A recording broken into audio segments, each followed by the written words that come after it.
Alors, rebonjour à tous, puisque je pense qu'on s'est déjà un peu tous croisés. Donc, effectivement, je suis ravie qu'on soit partenaire déjà de cette matinée. Je suis ravie d'être là avec vous. Je suis ravie de vous parler de conquête commerciale B2B.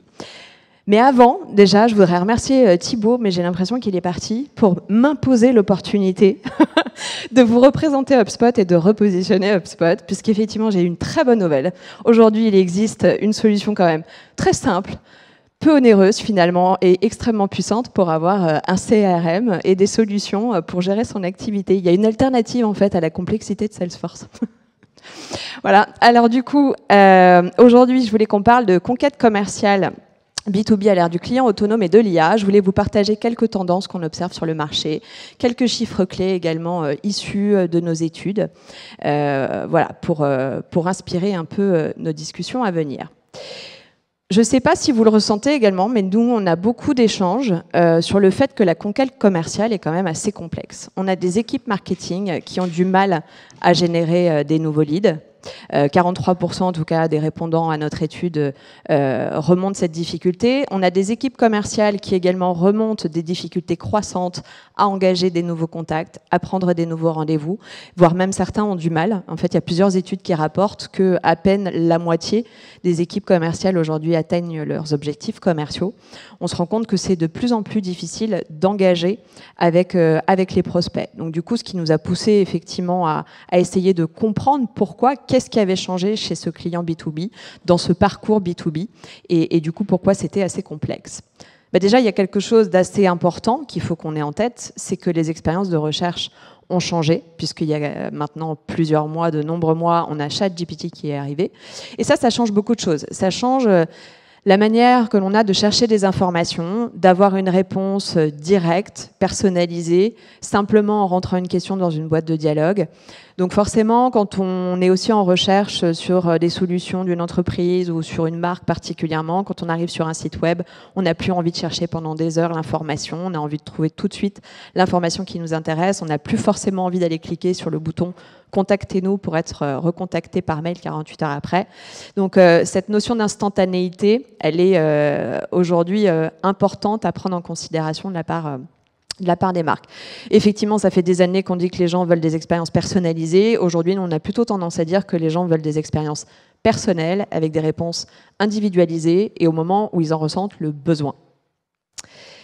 Et puis, on se rend compte aussi qu'au-delà d'avoir un prospect qui est extrêmement digitalisé et informé, on fait face à un prospect qui est très autonome et très anonyme.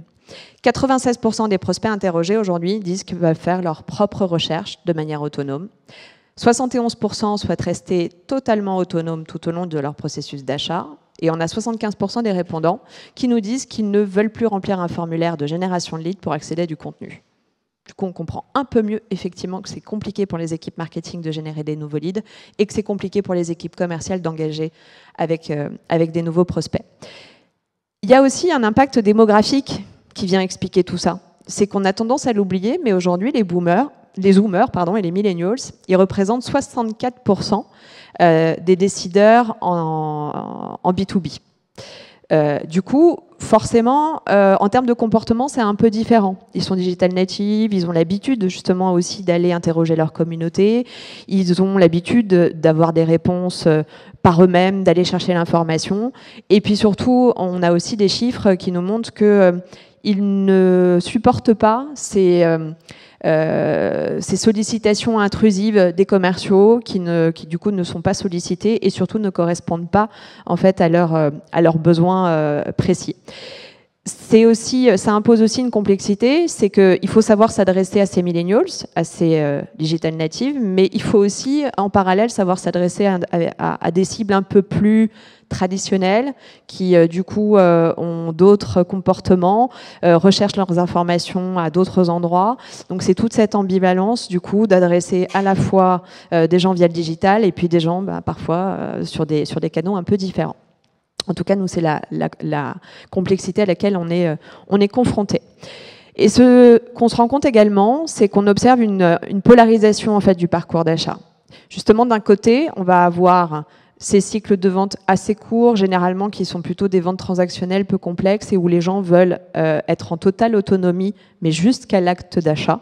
On va parler plutôt de self-service, de touchless, et du coup, les gens vont aller plutôt sur des solutions e-commerce et véritablement mener leur parcours tout seul. Et puis, à l'inverse, on va trouver de l'autre côté des ventes, ce qu'on va appeler plutôt vente à valeur, avec des cycles de vente plus longs, plus complexe, où là, le commercial, finalement, vient jouer un vrai rôle de conseiller. Il y a une vraie problématique technique à régler. Enfin, il y a un véritable échange, là, pour le coup, qui est créateur de valeur dans ce parcours. Donc, nous, vous l'aurez compris, HubSpot, ce que je voulais repositionner, c'est qu'on est né du marketing automation en 2006, en créant le concept d'inbound marketing, où cette démarche d'être intéressant avant d'être intéressé et d'automatiser donc les activités marketing. Mais depuis, évidemment, HubSpot a beaucoup grandi.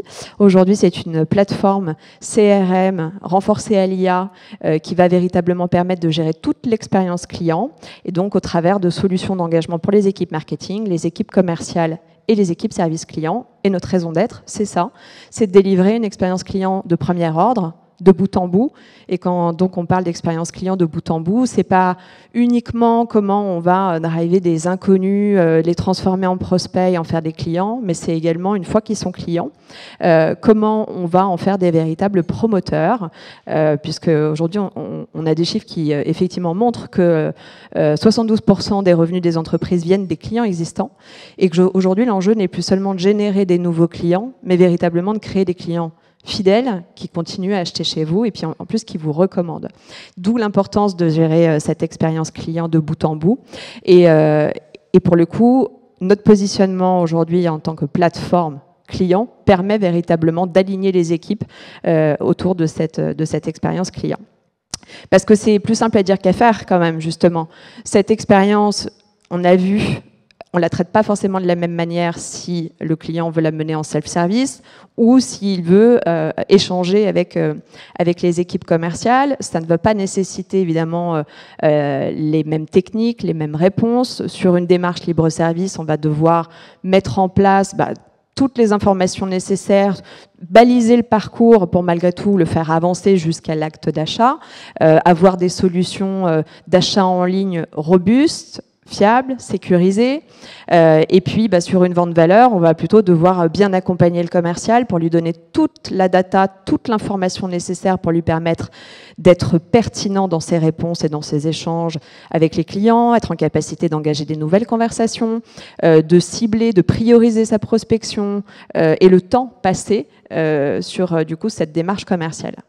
Et puis cette expérience, elle est encore plus complexifiée quand on se rend compte en plus qu'en amont, les gens ne veulent plus remplir de formulaires, ne veulent plus devenir des leads. Et on en parlait tout à l'heure sur la demand gen, d'où l'importance aujourd'hui en fait du marketing dans cette première phase de maturation, de mettre à disposition de plus en plus en libre service et ne pas vouloir à chaque fois mettre un formulaire, mais de plus en plus les bons contenus, les bonnes informations pour malgré tout bien continuer à travailler sa marque, à valoriser sa proposition de valeur et à donner envie finalement aux gens de s'intéresser à votre marque, à vos produits, à vos solutions et d'engager avec vous, que ce soit en libre service d'ailleurs ou sur un échange avec les équipes commerciales. Et puis à tout ça, évidemment, on vient rajouter cette complexité d'apporter de la cohérence, de la personnalisation à chaque point de contact, puisqu'évidemment on est en mode multicanal et tous les points de contact doivent du coup délivrer les mêmes messages et la même qualité de message.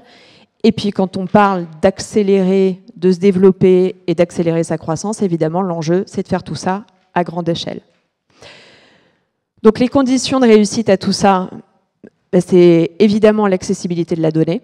On en parlait ce matin, l'IA, les technos, tout ça, c'est super, évidemment, c'est indispensable aujourd'hui. Mais si on n'a pas la donnée, on ne va pas non plus pouvoir en faire grand-chose.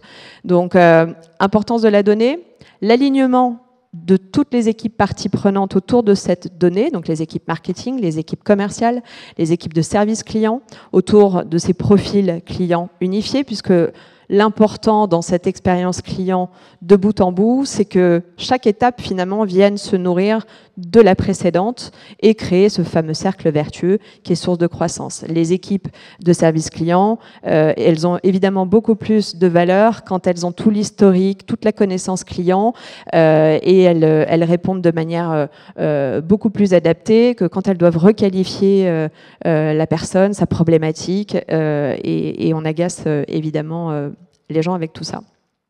Et puis le dernier point, qui est clé, évidemment, source de performance, c'est l'optimisation des processus métiers. On en a beaucoup parlé ce matin dans les échanges qu'on a eus, mais la techno, c'est bien, mais la techno, elle est également utile uniquement quand les processus métiers sont bien pensés. Et c'est là où elle vient apporter de l'efficacité, quand la techno va permettre d'optimiser les tâches répétitives, d'automatiser ou tout de suite avoir accès à la bonne information. Enfin voilà, penser processus métier avant de parler évidemment de techno. Donc aujourd'hui, l'IA évidemment va aider à accélérer tout ça, à optimiser tout ça. On n'a pas beaucoup de temps, donc je voulais pas non plus vous donner trop d'exemples, mais quelques exemples concrets. On en a également parlé ce matin, les chatbots. Sur des cycles, par exemple, en libre service, les chatbots aujourd'hui, grâce à l'IA, vont permettre véritablement d'engager des conversations tout en laissant les gens tranquilles, mais en répondant quand même à leurs interrogations pour donner soit des réponses très informatives, continuer à engager, et voire même, on le voit sur le dernier écran, aller jusqu'à contractualiser, acheter en envoyant un lien de paiement au travers de ce chatbot. Donc c'est quelque chose qu'on voit de plus en plus se développer. On parlait tout à l'heure de l'importance du contenu et surtout l'enjeu pour les équipes marketing de nourrir cette expérience client et notamment cette première phase de maturation avec des contenus de qualité, des contenus, on en parlait tout à l'heure aussi, traduits dans la bonne langue, mais surtout avec le choix des bons mots. Et donc, on a, nous, lancé une nouvelle solution qui s'appelle Content Hub, qui est renforcée à l'IA et qui va permettre à tous les marketeurs de pouvoir démultiplier véritablement leur création de contenu, d'optimiser tout le processus de création de contenu. Et plutôt que des longs discours, on a une petite vidéo qui montre tout ça. Créer et gérer du contenu sur différents canaux marketing est loin d'être facile. Heureusement, le Content Hub, le nouveau logiciel alimenté par l'IA, est là pour vous aider. Créer et gérer des expériences de contenu personnalisées pour toutes les campagnes marketing. Générer facilement des sujets d'articles avec des titres et des mots-clés à l'aide de l'IA pour optimiser vos blogs. Créer ensuite des versions audio en quelques minutes pour offrir une expérience plus inclusive à votre audience. Découvrez comment l'IA transforme le marketing digital. Générer de meilleurs résultats en réutilisant un seul contenu dans plusieurs pages de destination, publicité, posts sur les réseaux sociaux, images ou encore fichiers audio, et tout cela en un seul clic. Préservez la cohérence de votre marque et gérez votre contenu en toute simplicité. Du contenu de qualité à l'image de votre marque en quelques secondes. Et tout cela sur une seule plateforme. Donc là, on le voit rapidement, mais c'est vrai qu'on a par exemple des fonctionnalités de Content Remix qui permettent de prendre un contenu existant et de dire, partie de là, je voudrais en créer un post, je voudrais en recréer un autre article, je voudrais en faire un article audio et je voudrais en faire un podcast. Et en quelques instants, en quelques secondes, vous allez pouvoir du coup démultiplier votre capacité à créer du contenu. On a aussi évidemment la capacité à optimiser les processus commerciaux, cette fameuse notion de modern selling ou comment le digital va permettre de gagner en efficacité en vous aidant dans les équipes commerciales à générer des emails ou des réponses appropriées, à identifier les comptes à plus haut potentiel. L'IA va aller analyser dans votre CRM plein de critères qu'elle décide elle-même pour dire, voilà, en priorité, il faut que toi, le commercial, tu passes ton temps sur ce compte ou sur ce lead parce que véritablement, il est identifié comme un compte à haut potentiel pour toi. Et puis, on va avoir également la possibilité aujourd'hui de profiter de toute la donnée et de toutes les solutions d'engagement possibles de LinkedIn Sales Navigator directement dans HubSpot pour justement, encore une fois, rationaliser, ne pas changer d'outil, passer d'un usage à un autre. Et selon vos habitudes de travail, soit vous le faites sur Sales Navigator et ça va se loguer dans le CRM, soit vous le faites directement dans le CRM, mais en tout cas, vous pouvez directement simplement, maintenant, depuis la solution, envoyer des emails, conserver tout l'historique dans votre CRM. Donc, c'est bien aussi, du coup, quand les équipes changent. Et évidemment, accéder à toute la donnée de LinkedIn Sales Navigator. On le disait tout à l'heure, la donnée, pour nous, c'est une des conditions nécessaires à la réussite. Voilà le type de nouveauté. Et voilà. Et je suis parfaite dans le timing.